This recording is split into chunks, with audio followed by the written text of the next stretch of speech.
Assalamualaikum warahmatullahi wabarakatuh.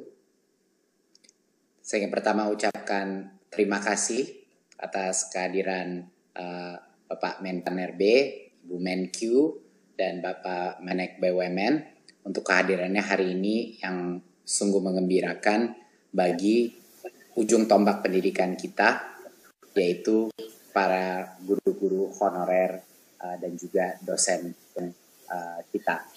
Jadi saya ada sedikit presentasi untuk memaparkan apa saja program bantuan subsidi upah bagi pendidik dan tenaga pendidikan. Jadi ini sangat kabar yang gembira bahwa kita berencana untuk memberikan bantuan subsidi upah ini bagi sekitar 2 juta orang. Dan dalam jumlah sebesar 1,8 juta yang diberikan sekaligus satu kali kepada masing-masing penerima itu. Siapa saja yang akan kita berikan adalah kepada dosen, guru non-PNS, guru yang diberi tugas sebagai kepala sekolah, pendidik PAUD, pendidik kesetaraan, dan juga tenaga perpustakaan, tenaga laboratorium, dan tenaga administrasi. Berarti operator sekolah pun termasuk di dalam bantuan subsidi upah ini.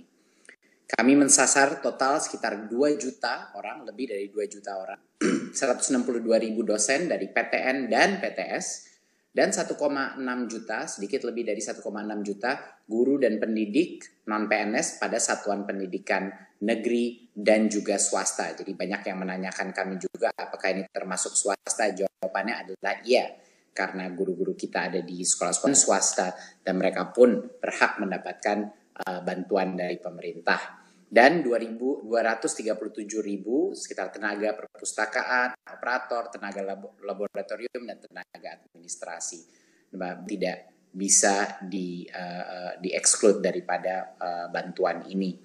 Nah, salah satu hal kenapa kita pemerintah melakukan bantuan subsidi upah adalah untuk membantu ujung tombak pendidikan kita di berbagai macam sekolah kita yang sudah berjasa untuk membantu pendidikan anak-anak kita, tapi mungkin di situasi seperti pandemi ini ada berbagai macam gejolak, bukan saja di bidang pembelajaran tapi juga di bidang ekonomi, dan kami menyadari ini.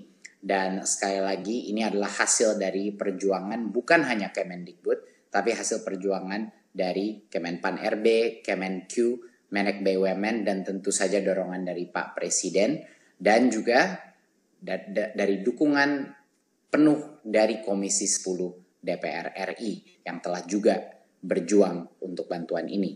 Berikut. Apa saja persyaratan bagi pendidik dan tenaga pendidikan non-PNS untuk menerima BSU? Kami di Kemendikbud selalu dalam melakukan bantuan sosial apapun atau bantuan pendamping seperti pada saat kita melakukan kuota, selalu mengutamakan kesederhanaan daripada kriteria sehingga memudahkan para penerima untuk mendapatkannya. Kriterianya sangat sederhana: warga negara Indonesia, berstatus bukan PNS, memiliki penghasilan di bawah 5 juta rupiah per bulan, dan tidak menerima bantuan subsidi upah gaji dari Kemenaker, dari program-program lainnya. Ini dan juga tidak menerima kartu prakerja sampai dengan tanggal 1 Oktober 2020. Alasan kenapa kita tidak memberikan ini agar bantuan sosial kita itu adil dan tidak tumpang tindih. Tidak ada individu yang menerima bantuan berlimpah sehingga yang lain tidak mendapatkan. Jadi ini merupakan suatu kriteria kami yang sangat sederhana sehingga semua bisa menerima dengan cepat dan efisien. Yang berikut. Bagaimana mekanisme pencairan BSU ini? Jadi Kemendikbud telah membuat rekening-rekening baru di bank-bank untuk setiap PTK penerima BSU ini. Bantuan itu disalurkan secara bertahap sampai dengan akhir November 2020, ya.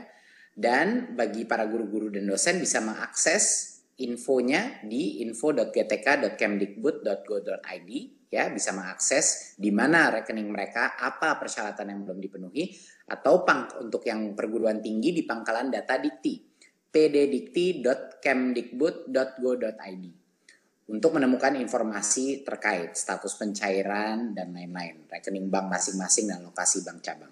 Ya, pada saat berdasarkan informasi di online itu sudah lengkap dan sudah dibilang sudah bisa pergi ke bank untuk mencairkan, maka PTK menyiapkan dokumen-dokumen dan dibawa kepada bank penyalur.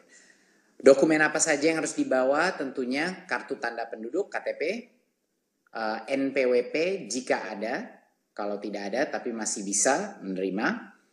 Ada surat keputusan penerima BSU yang dapat langsung diunduh dari website GTK dan PD Dikti, ya, surat keputusan itu. Dan juga surat pernyataan tanggung jawab mutlak SPTJM